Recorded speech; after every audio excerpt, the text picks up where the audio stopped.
Hello, everybody, and good afternoon. It's Thursday, it's 1 p.m. It's one of my favourite times of the week.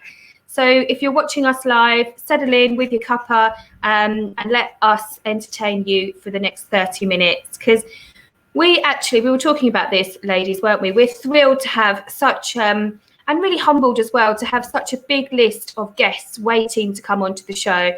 And we love welcoming our guests onto the show and letting them sort of tell you all about themselves. And we're learning about different businesses and different mindsets and different personalities. So we absolutely love welcoming our guests onto the show. But we also love letting you in a little bit about our lives too. So I'm really thrilled today to be letting you into the world of the lovely lady in red, the gorgeous Kim-Adele.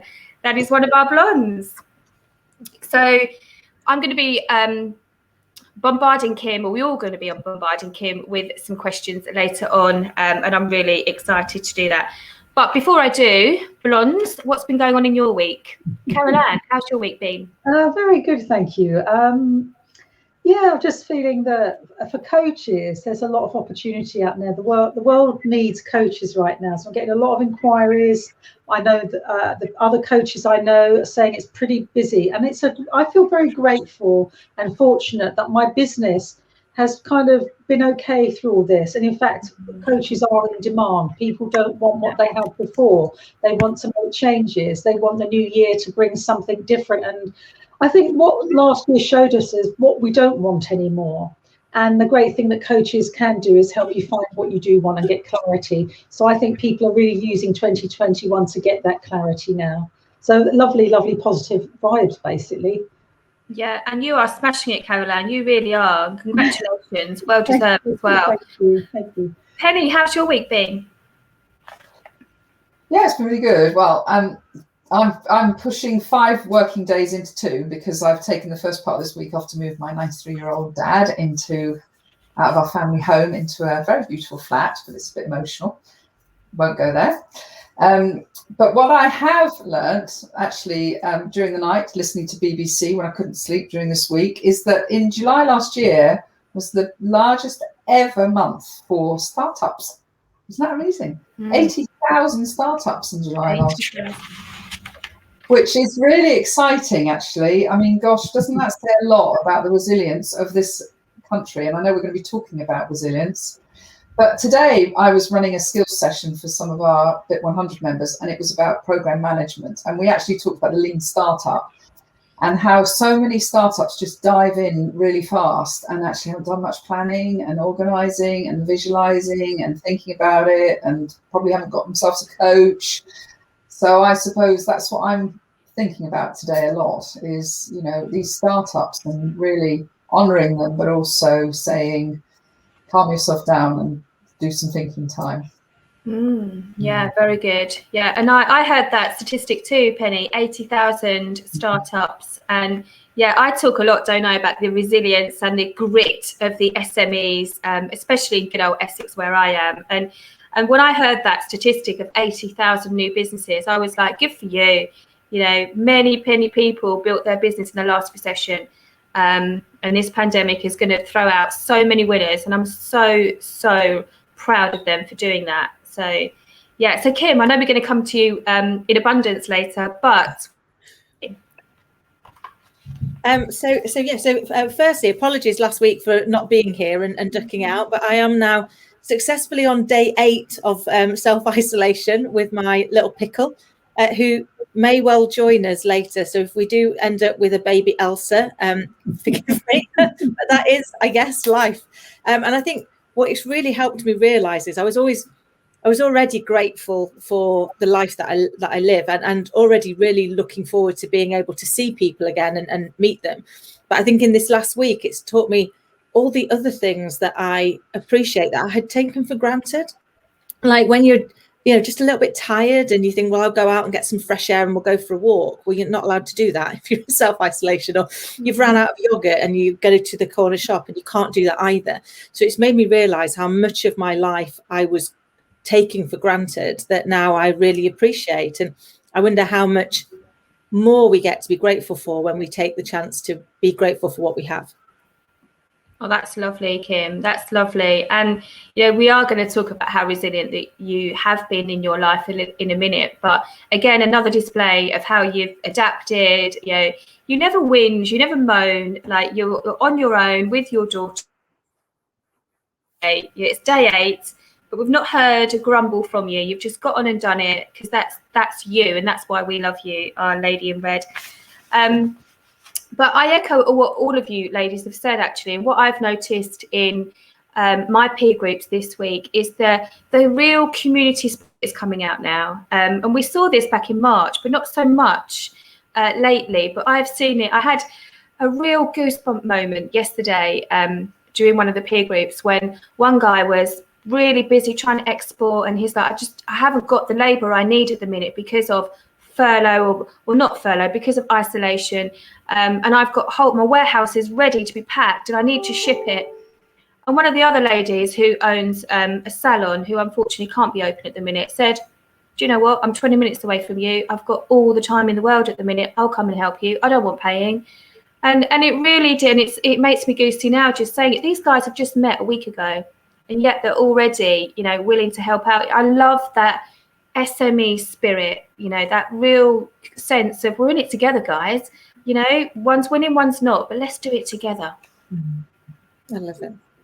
Yeah, really. I think small business startups or solo entrepreneurs are the VIPs, because they've made dreams a reality.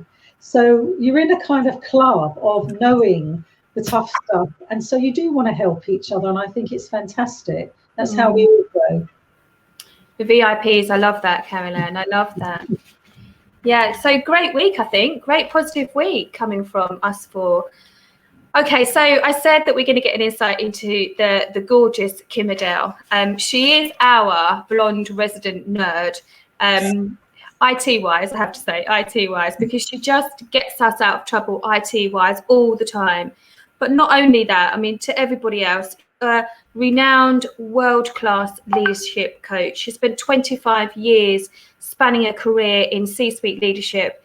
And we know that, as I said, that she's had the most brilliant career, but also has had some hardships, which I'm hoping that Kim's going to share a little bit into us. So, Kim, my first question to you is, I mean, I've had the pleasure personally of getting to know you over the last 2 years. We met via Penny in her mastermind program. If it wasn't for that, we wouldn't be doing this. So I'm hugely grateful for that. But we've spoken a lot in this show about your bravery in your past, and you inspire all of us ladies all the time with how quickly you adopt new tech, how quickly you take on new learnings and educate us into, have you heard about this, girls? Are you trying this? And so we're always in awe of you, Kim, for that reason. But can you let the viewers into some of how you've had to be a little bit resilient and against some sort of adversity? Yeah, no, absolutely. And I think, I don't know, I think sometimes we're busy living our lives and we don't realize that they're anything other than ordinary. So you know, I've always thought that my life is the most boring, ordinary little journey through life that you could ever have. And it's only when you talk to other people that they're like, really? And all of that's happened. And actually, when you start to say it, you're like, actually, it does sound a little bit made up. I mean, I have had 3 divorces, a stalker, 3 life-threatening illnesses, a miscarriage, a hurricane, and 2 car accidents. So, you know, I've kind of like chucked a fair bit into my nearly 48 years. But I do believe everything in life is either a lesson, a blessing, or both. And at the time, it might not feel like it. At the time when you're in it, it doesn't always feel like it's a lesson or a blessing. But if you can look for what the lesson is, then actually you grow from it. And before you realize it, you're out the other side. And, you know, I have had those moments where I remember one particularly melodramatic moment where I was that upset, I was that broken, that I didn't know how to breathe, which is clearly melodramatic and a little bit silly because I'm here now still breathing, funnily enough, still knew how to do it. But that's how I felt at the time. But I was really fortunate in that particular occasion. My little girl saved me because she was just shy of a year old when my marriage broke down and I was facing surgery and my whole world had exploded. But I realized she needed me. So I couldn't break down. I couldn't give up. I couldn't fall over because she didn't ask to be born. I chose to have her. I chose to be her mum, and she needed me. So you found a coping mechanism. Now, my particular coping mechanism is not one I'd recommend. I worked out that if I started crying at 8 o'clock at night, as long as I finished at 2 o'clock in the morning, nobody'd ever know, because it was in between feeds and it was long enough to not look like you've been slapped with a wet fish in the morning when you woke up. So I did that for 4 months. So for 4 months, every night we're like, yay, 8 o'clock, start crying. 2 a.m, stop crying, get on with my day. But before you realized it, you had got past the pain, you'd got past what was going on, you'd rebuilt your life and you kept going. But I think, with hindsight, a better coping mechanism would have been to share with people how I was feeling, to let people in, because I have got amazing friends, amazing family, amazing people like you in my lives who all wanted to be there for me, but I wasn't able at that point to let anybody in. I still needed to present this facade to the world that everything was okay, because that almost not admitting it to people that cared for me meant I didn't have to admit it to myself. I would like to say, Kim, that I do advocate a good wallow. Not to be in denial of pain. And sometimes you just have to put the Leonard Cohen on, have a glass of gin, and wear your black and go and do a wind and wailing around the house like Kate Bush would be envious, and get it out, because we're so stiff upper lip sometimes. But most of all, talk to someone as well. Yeah. I think your coping mechanism was good. You allowed it out, and sometimes we just got to allow. But really, to speak to someone is the key. But look at you, you're amazing. You've come through it. And what I love about Kim is there's no bitterness. There's no I've had it hard. You laugh at all your travails. You're really heroic and courageous for that. And I think that comes out of you. Bless you. Thank you. Yeah, I totally agree. Well, moving on to your career, Kim-Adele, as I said, amazing career in C-suite leadership over the last 25 years, but spanning lots of different roles over lots of different companies. So what role are you particularly most proud of? Oh God, so many, because they've all been a different part of the journey. But I think actually the one I'm proudest of is the one that I hid from for the longest time. So I spent 25 years in corporate life hiding from the fact that I was a hairdresser, and hoping that nobody ever found out, hoping that nobody turned around and went, oh my God, we put the hairdresser on the board, get her off. And I spent so long thinking that that was my vulnerability. And now I realise it was my superpower. What I learned as a hairdresser, which was to listen to people, to understand them, to try and define what their dream is, and then help them make it a reality, has basically been what carried me through becoming a leader myself and running my own business now and being a leadership coach. Because at our simplest, irrelevant of our age, our gender, our religious beliefs, anything, we all want to be listened to, we want to be understood, and we want to be respected. And that doesn't mean to say we can't disagree, but we can disagree but not disrespect. And I think once you get to that, once you realise that everybody wants to be listened to, understood and respected, and you hold that space for them, then life becomes an amazing journey. And I think I'm so proud now that I got the opportunity to learn that so young as a hairdresser. It's interesting, isn't it? Because when you were talking earlier about adversity, that resilience muscle grows, doesn't it? The more you went through, and then you get to a point. Sounds like you got to a point when you started to realise that all those journeys have made you who you are. And whilst you maybe for a while were defined by things that you felt were awful, you're now becoming defined by all the great things in that. Yeah, it's funny, isn't it? How it's like almost life only makes sense in the rearview mirror. So it only makes sense when you look back at it, because when you're in it, you're too much in the emotion, you're too much in it how it feels. That actually it's only when you look backwards and the emotions turn down a little bit that you can really see what's going on. And I think I spent the last year, probably 18 months, has been a massive journey for me, as you guys know, because you've been on it with me. So thank you.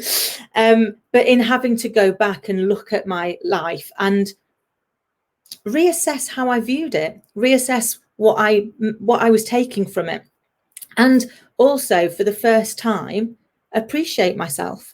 Because I think it was probably 18 months ago, I remember having to go and do something where you had to look in the mirror and say 3 things you appreciated about yourself. And it was the most uncomfortable 15 minutes of my life because I couldn't come up with a thing, not one. And everything that I came up with was like, well, I'm Scarlett's mum. And it's like, that's not about you. I've got great friends. That's not about you. It was awful. I literally couldn't do it. I suddenly looked at him and was like, if I can't do it, then I'm teaching Scarlett to not do it. And I can't live with that. I can't live with being the person that teaches her to have the same evil inner critic that I've lived with myself. And therefore, I've had to go and do the work to get over my evil inner critic, to be able to put those things out there and say, do you know what? I would never in a million years say these things to another human being. Never. Because they're awful and they're evil and they're cruel. And yet I happily said them to myself for 40 odd years. And actually now talking to clients and talking to friends, so many of us do. So many of us do talk to ourselves in language that we would never, ever dream of using on somebody else. And so I guess for me, my lesson has been to treat myself the way I treat other people. And that's still a learning curve for me. And I still get it wrong all of the time. But I now ask myself, if this were somebody else, what would you say to them? If this were one of you ladies, if this were Scarlett, if this were somebody on the street, what would you say to them? And say that to yourself. And it makes a massive difference, but it's really hard to do when you've been using the other language on yourself for so many years. When you're working with leadership, with the subject of leadership, helping leaders, what are the common things that you see are holding them back from being the amazing leaders they could be? For me, one of the biggest challenges is they are looking inward on what they need. So they're thinking about what is it I need as a leader to be able to be successful. Whereas for me, I've always been a big believer that as a leader, my job is to deliver the right service to my people. Because if I'm delivering what they need to thrive, then they'll want to continue to work for me because they're getting something good out of it. So instead of thinking, what do I need? I instead focus on what do they need. And actually, that's probably one of the biggest lessons that I'm helping other leaders with, which is to determine for them, what is it your people need to be able to thrive? Because when your people are thriving, they will deliver the service your clients need, and therefore your clients will be thriving. And I guarantee at that point, your business will be thriving. But it's changing that focus away from what do I need to what can I give? And I think that for me is the next challenge for leaders, is to move into that space of actually your role is to deliver service, not to receive service. I'm talking about changing of leadership styles. I'm personally, and I'm interested to know what you think about this, but personally, I think that when we get back into normal business life, whatever that is and whatever that is, I think there's going to require a huge leadership shift. Do you think? Yeah, massively. So, I mean, the World Economic Forum had a report out in 2018, which talked about the skills that are required by 2022 and beyond to lead effectively. And a large part of that is leading with emotional intelligence, with social influence, and with engagement, because we're moving into an ever increasing age of digitalization and automation. And therefore, the ability to be able to engage and empower and enthuse people is going to become our most significant skill. And it's one that's not necessarily been that important for a lot of years. You know, we've made ourselves successful based on our IQ, not on our EQ. And actually now what's going to help us remain relevant is going to be our ability to engage with people. And that's a muscle that many haven't had to flex for a long time. But the other scary statistic is that 57% of people leave their boss, not the organization. So if you're a leader and you think about the people that have left, more than 1 in 2 of them have left you. And if that isn't a wake-up call to say, I might need to think differently about how I am moving forward, I'm not really sure what is, because we need to evolve to remain relevant to the new generations. What they're expecting from their leaders is very different to what we were willing to tolerate when we were being led. I think you're right. So sorry, Caroline. I think not only have we got the pandemic and different leadership styles that's going to bring with remote working and you know, maybe a leaner team, less capacity, you know, less efficiency maybe. I think we've also got the millennials coming in. So that was always going to cause a shift. So we've got like a double bubble of shift coming, haven't we? Yeah, hugely. And actually, if we think about it, you know, we're going to have yet another change because we've got the generation behind the millennials and they'll want something different as well. And I guess it's life in general is all about evolving, isn't it? It's about continuing to reinvent ourselves. And, you know, if you think about the pop stars that have remained really relevant throughout the last 4 or 5 decades, it's because they've looked at what's going on around and they've adapted and they've reinvented themselves to become relevant to the new generation. And I think that's kind of what we need to do as leaders, is realize that, you know, a bit like fashion and everything else, it's all cyclical. It'll all keep coming back round, but it comes round slightly differently. And therefore, it's how do you take the skills you've already got and turn the volume upon them? And how do you gain additional skills that are going to continue to keep you relevant, both to the marketplace, to your clients and to your colleagues? And I think once we can do that, once we put colleagues back on the agenda, then it becomes a much nicer place for people. And it's, I suppose for me, it's about how do we get people to lead with kindness, humanity and courage? Because often we talk about kindness, but you've got to have the courage to make the difficult decisions as well.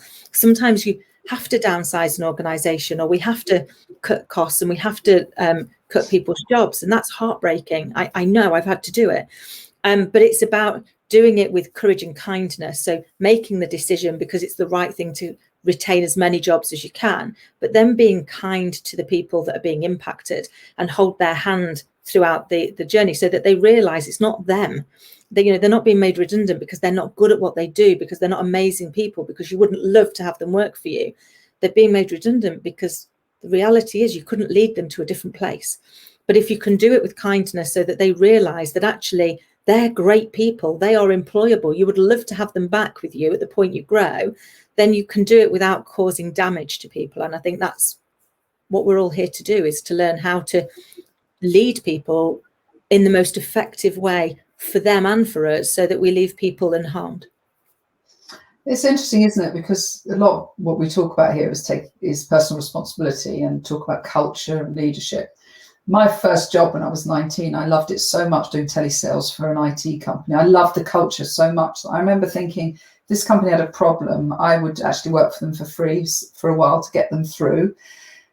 And I do think that we look at leaders and their responsibility. There's also the upward responsibility each person has in an organization to be committed to the organization, isn't there? And so sometimes I think we all talk to leaders. Sometimes there's, and I know I'm showing the opposite side of a coin here, but sometimes there seems to be an entitlement of individuals and not taking responsibility for the place that they're working in as well, and their attitude towards it. And I suppose that's all part of a leader's role as well, isn't it? To help them feel that. And help them realize they've got a part to play. So, you know, I always talk to people and say, you know, I think as a leader, my role is to set the scenery. So to say, you know, we're going to Edinburgh. I don't know how we're going to get there, but we're going to Edinburgh, and that's where we're going. Actually, what I want you guys to do is help me decide, how do we get there? Because it's a little bit like if you were directing a play or a film, and you've just cast Helen Mirren. You're not going to micromanage to tell her how you want her to bring the character to life. You're going to go, do you know what, you're Helen Mirren.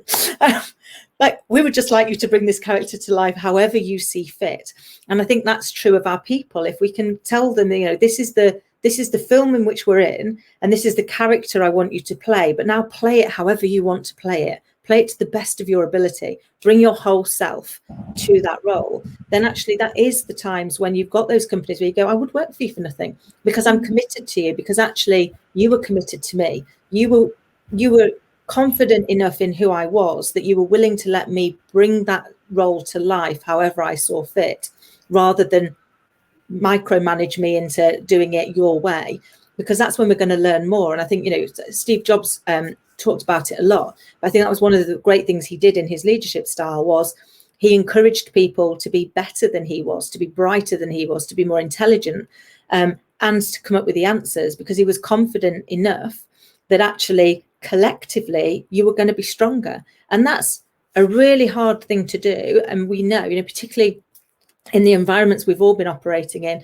where you worry, don't you? If I lose my job, if somebody else is going to come and take it, am I going to be good enough? But actually having the confidence to say, I'm not good at this and I'm going to recruit somebody who's better than me at that, is going to be the thing that keeps you employed for life, because the organization will realize that actually the organization's goal was more important than your personal agenda. And who wouldn't want people like that working for them? I'm sure we all would in our organizations. But it's a huge leap of faith. And I think we've got to be, as leaders, you've got to get the right support around you, because it's lonely at the top, but it's certainly not quiet, because you've got everybody coming to you wanting information. So they're wanting direction. And where do you go to get your support? And it's okay to need support. We all do. So I think for me, that's kind of why I do what I do now for a living, which is provide people with that safe space, with that support, that time almost to be able to cut through the noise and have some thinking time. But sometimes you need to do that thinking with somebody else, don't you? You need to be able to hear the words out loud, because sometimes you say them out loud and you're like, oh my God, that's ridiculous. Why have I even thought that? And yet I've been saying it in my head for days and believing it to be true. I think every organisation needs a Kim-Adele, because there's some institutional ways of leading which have been old school. And so some of it's ego based, it's a little bit macho for men and women, the sort of power trip of the leader. And this EQ that you're bringing in is long overdue, but it's not something you can just tell people to do. As you say, you've got to work on the leaders so that they truly get it. It's not about ruling by fear or power or ego or one-upmanship. It's about engagement and enrollment and helping them see that they're not letting go of something, they're gaining something from this. Yeah. It takes a confident leader to be that person, though, doesn't it? So yeah. It's much, if you're not confident, you tend to be that control freak, that autocrat, don't you? It's a confident leader. And that's why I think, people need to get that support, because being a leader is a really hard job. Because you're having to lead yourself through whatever's going on at the same time as having to lead your people. And we don't often share that. We don't often say, it's hard to be a leader, but it's tough. And that's why you kind of have to sometimes say, I just need a little bit of help. And there's no shame in asking for help, because we're always stronger together. It's always nice to know you've got somebody on your side. It's great when you've got people like you guys that I can pick up the phone to and go, I'm having a really rough day today. And I could just do with sounding this out to just get a different perspective, because all of a sudden you'll see something you couldn't see before when you're just locking it in on yourself. So, Kim, I want to let everyone into a little secret. I hope you don't mind me sharing, but you are writing a book. I am indeed. So what inspired you, Kim, to do it? What inspired you? What inspired me was actually I shared a little bit of my journey, and people were like, oh my goodness, like, we always assumed that nothing had ever gone wrong in your life because you always look so happy and so bubbly. And I was like, well, actually, I guess, hairdresser to CEO is, the expectation is that was a relatively easy journey. But as we mentioned at the start, there's been a few other things along the way. So my book is called, and forgive the swearing, You Couldn't Make This Shit Up, 3 Divorces, a Stalker and an Evil Inner Critic. And it basically is just sharing the lessons I've learned in my 48 years so far that have helped me get through that, on the hope that if it helps just one person deal with whatever is in their life right now that they're struggling with, then it's worth the embarrassment of sharing just how many disasters I managed to cram into my 48 years. Well, I love that, because we've all had disasters, we've all had vulnerabilities, we've all got vulnerabilities, and you're just willing to lay it all out there for everybody to read. And, once again, that's just a sign of your bravery. But Kim, well, we love having you as our friend, as our resident blonde. And I've loved letting everybody else into a little bit of you today, because there is so much of you, and we could talk all day long. But thank you for being so honest and for sharing. And before we go, ladies, let's, as always, just finish with our tip. Carol Ann, your tip of the week, please. Oh, you're on mute. Darn, there's always someone, isn't there? I was going to say, my simple question for all business owners to ask themselves right here, right now, is what hope are you giving your clients? Love that. Kim-Adele? How do you follow that? So I would say the advice I would give people is find your support network and trust them. So open up and share how you're feeling, because you can deliver as much for them as they can deliver for you. Lovely. Pen? Very quickly, just take some time out to do some thinking time about your business. I think that's going to be really important. A lot of people are accelerating at the moment, but just take some time out to think. And for me, check in on your community. Like I said before, is there somebody that needs your help and you can lend them a little bit of your time? That would be awesome. So Kim, how do people get in touch with us? Absolutely. So if you want to be on here with us, sharing your story, please get in touch at www.businessblondes.tv. And we would love to hear from you. And thanks all for watching, and we will see you next week. Have a good one.